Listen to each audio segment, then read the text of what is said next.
Hey everybody, welcome back. My name is Iwalani. Welcome to my channel. We're going to talk a little bit today about anxiety. You know, I struggle a little bit from anxiety. I used to struggle a lot more when I was younger. I used to get panic attacks, and I learned over the years tools that help to alleviate some of the anxiety that I tend to feel. So one of the things to point out is that I am not a medical practitioner. I'm just giving you my point of view and my life experience. So if you are struggling with things and you need help, I definitely suggest you contact a professional. I'm just here to kind of let you in on a little bit of my journey, and this is part of my healing as well. So here's 3 tips that I can give to you about how to alleviate anxiety. Tip number 1 is focusing on breathing.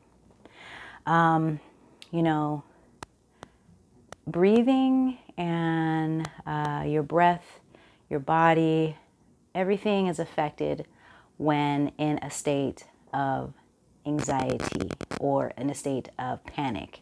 So in my experience, my heart starts racing. I tend to get a lot of butterflies in my stomach.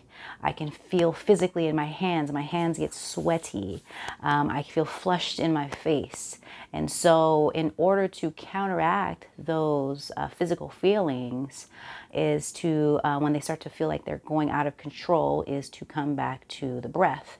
And the only thing that can help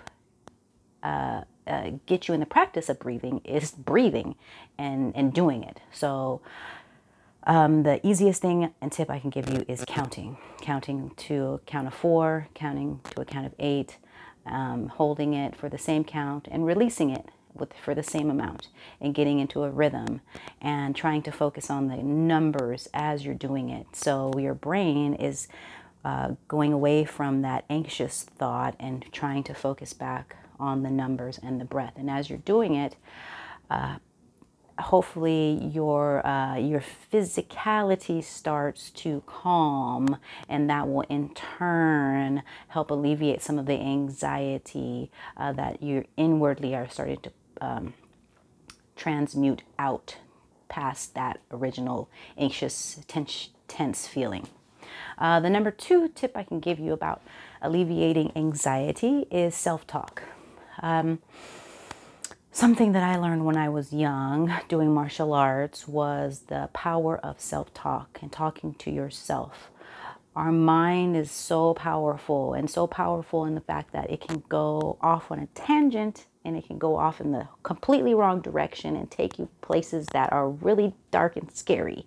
And when the brain and the mind and the thought process starts to go there, the only thing that can bring it back is a conscious thought to think something different. You have to consciously say, I'm going to think something different.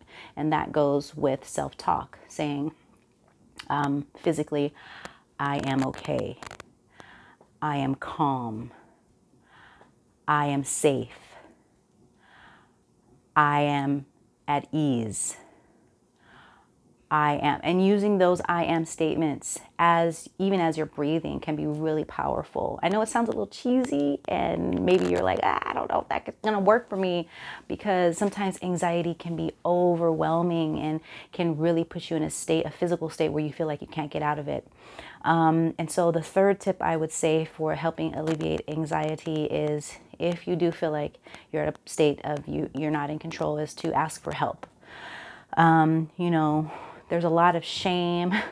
I used to feel a lot of shame about like feeling nervous or feeling in a state of like being stuck, because I was so panicked that, you know, it would come off as, you know, being silent, or just maybe people perceive it as being standoffish, or, you know, whatever happens to you during a state of anxiety, if you're not expressing to other people that you feel safe with, that's what's happening, and asking for help, then sometimes you can just stay in that state. But if you have someone near you that you feel safe with, and you can ask them for help, or even just let them know, you know, I'm having some feelings right now. I am feeling really anxious. I try to put it into words, what's actually going on, and then ask for help. Sometimes you can't, it's hard to ask for help.